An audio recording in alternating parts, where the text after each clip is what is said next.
Hey everyone, I am tuning in here. It's about 7 o'clock in the morning, and I've had a little bit of an event happen the day before that has somewhat affected my sleep. So I personally have been victimized by people in the past through abusive behaviors.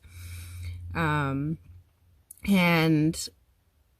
in experiencing that, I've developed a little bit of an extra sense to red flags that come up with people. Now, one thing I will say is that I ignored those red flags when I was victimized last time, which resulted in a rather bad assault on me. And I am currently still undergoing court and charges and stuff due to that assault that happened to me. And so I'm extra sensitive to it now because I ignored them that time, and it impacted my life quite a bit. So when these kind of red flags came up, I would say I started seeing these red flags about 2 or 3 weeks ago with someone, and I immediately, kind of started cutting ties with this person, telling this person that, I didn't want to hang out together, that kind of thing. And that person began getting aggressive with me. At this point, the aggression has only been through Facebook messages, and but the messages did actually utter threats at me, so I take them very seriously. And I just wanted to reach out to especially women that are living in vans.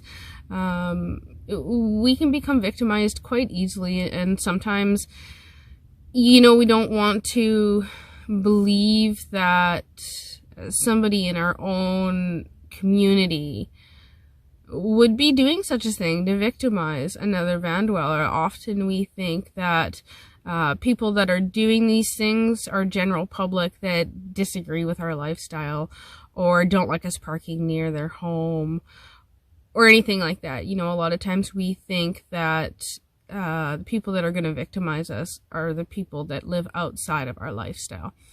I just want to bring a little bit of awareness that you need to still keep yourself open to the possibility that there can be bad and dangerous people that also live this van lifestyle. And that when you see these red flags, your brain is actually designed. Our brain is actually designed to protect us. And if your brain is sensing, I am in harm's way, I am in danger, it is going to tell you to get out of that situation. Now, it's up to you to actually listen, because this is happening subconsciously. And if you're not actually paying attention to what your subconscious mind is telling you, you will ignore these messages, which is what happened to me previously. I ignored these messages thinking, I'm just being paranoid. Sometimes you're not being, sometimes you are being paranoid, like we do have those moments, but sometimes you're not being paranoid. Sometimes your subconscious has actually tried to snap some sense into you to say, hey, you need to look out for yourself. There's something going on here, and take a look around, open your eyes, and figure out exactly what I'm trying to tell you is dangerous, and get away from it now. So, I just want to send that message out, and it can happen to men too, of course, men can be in danger from other van-dwelling men as well, or van-dwelling women, or van-dwelling women, van-dwelling women. I mean, it can go any which way. There's nothing that really identifies, like, how you can know in advance who's going to be a bad person or victimize you in some way. But I just wanted to bring a little bit of awareness and just, just remind people to listen to your subconscious mind that is always trying to speak to you, because it knows best. And I have actually taken a class in university where we actually did an experiment where I stuck my entire head in a bucket of ice water, and they had little sensors on my brain or on my head, and then they also had sensors on my limbs and sensors on my chest. Now, when I stuck my head into this bucket of ice water, which is dangerous for the brain, it puts my brain into danger mode. And when this happened, what we seen, because I had all these sensors on, what we seen on the graph is that the temperature in my head and the temperature in my chest close to my heart stayed exactly the same temperature.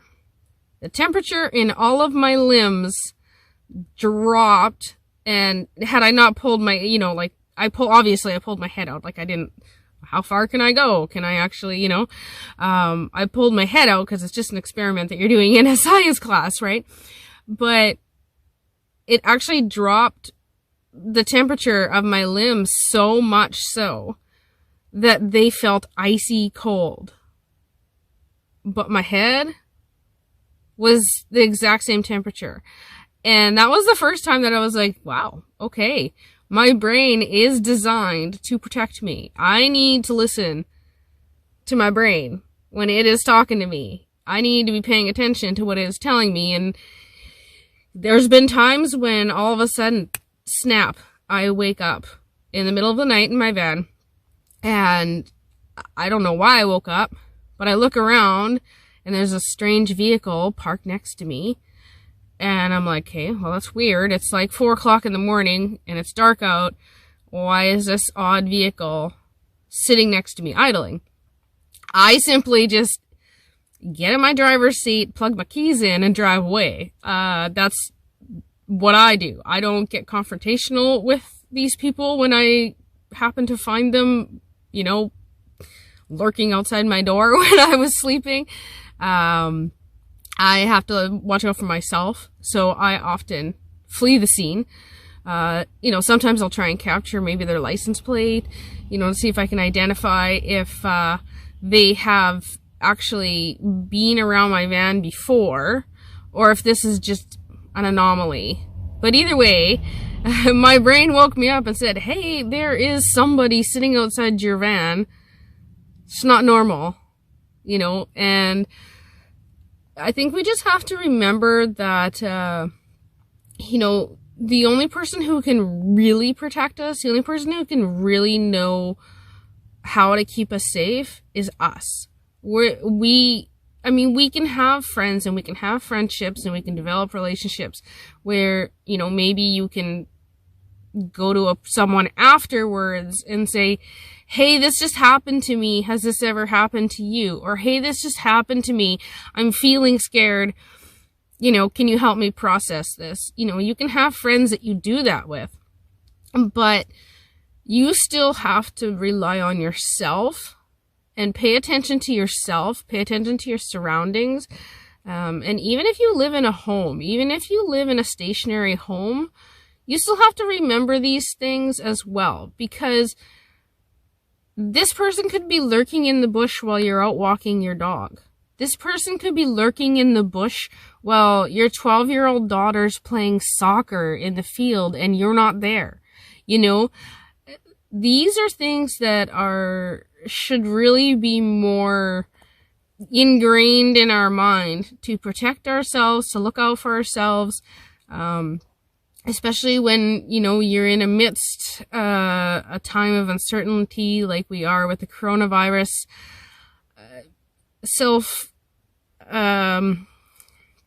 When people are getting a little stir crazy because they've spent a week or two in their house, or they're starting to feel the financial pressures, or, people can respond more like animals and less like humans. And so, you know, in this time of uncertainty, I just want to give a quick reminder to everybody that, you know, not to be paranoid or anything like that, or assume that that person that's walking behind you is going to stab you. That's not necessarily the case. You don't want to go around yelling at people and accusing people of stuff, but just be aware. Be aware of your surroundings. You know, if your body is telling you, or your mind is telling you, something's not right in this situation, take a look around and see if you can identify why you're getting that message. And just, you know, let's take care out there. Let's take care of each other, but also let's take care of ourselves. Let's be smart. Let's be responsible. Let's be respectful. You know, we can still continue to be a loving, open, free-spirited human race. And I just hope that everybody tries to do that and tries to stay in a sense of positivity and, you know, just take care of yourself out there. Okay, everyone?